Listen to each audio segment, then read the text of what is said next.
Welcome to this Windows Computer and Technology channel. And of course, we have technology in our name, so we can talk about not just Windows.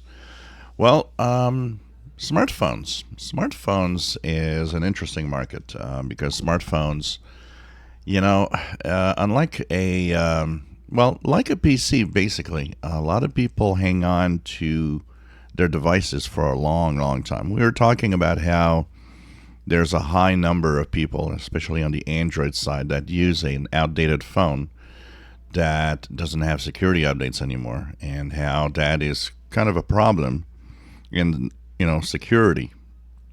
And we're looking at the smartphone sales, and I mean everybody has, everybody. I know not everybody, but most people that you see in the street and most people that we meet, we could see that they have a smartphone.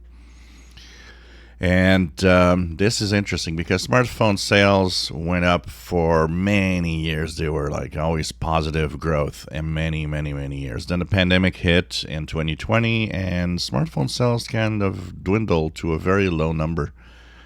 For the first time, it was unimportant to have a smartphone, and people hang on to their devices, and they still do quite a lot. But this projection from Canalys, what they estimate is that there's a kind of a recovery coming for the smartphone market. And probably one of the things that it has to do is the fact that now a lot of people have been hanging on to their really old phones. And they'll be kind of, maybe ready as the economy and things kind of grow positive. So this is going to be interesting to see the numbers. I still wish, like I said in my my security of smartphone video, that companies will be forced to support devices much longer than they are actually right now. It's obvious that this is a market of I want you to buy a new phone rather than I want you to keep the phone because I'm going to continue giving you security updates. But we do need to have some kind of regulation to make sure that security is supported for much longer than it is actually right now on many, many devices. This smartphone sales, of course, includes everything, including iPhones. Samsung actually had said that they just faced the worst ever smartphone sales since the beginning.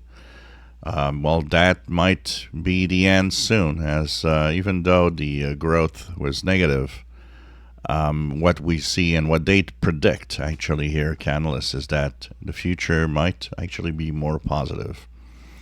The question I have for you, based on this chart, is what is the age of your smartphone? That's going to be interesting to see. So mine is a little more than a year. It's about a year and 2 months. I do tend to get a lot of the newer phones when there's something interesting, but I have to say that my Samsung S22 Ultra, in a year from now, I don't see what would push me to actually buy a new one. I think this is going to be the first one I'm going to actually keep for a long time. So how old is your smartphone? And that's going to be interesting to see the average age. You can also give the model if you want. So that's going to be very interesting to look at what you guys have and how long you're holding on to your phones. If you enjoy my videos, please subscribe, give us thumbs up. Thank you for watching.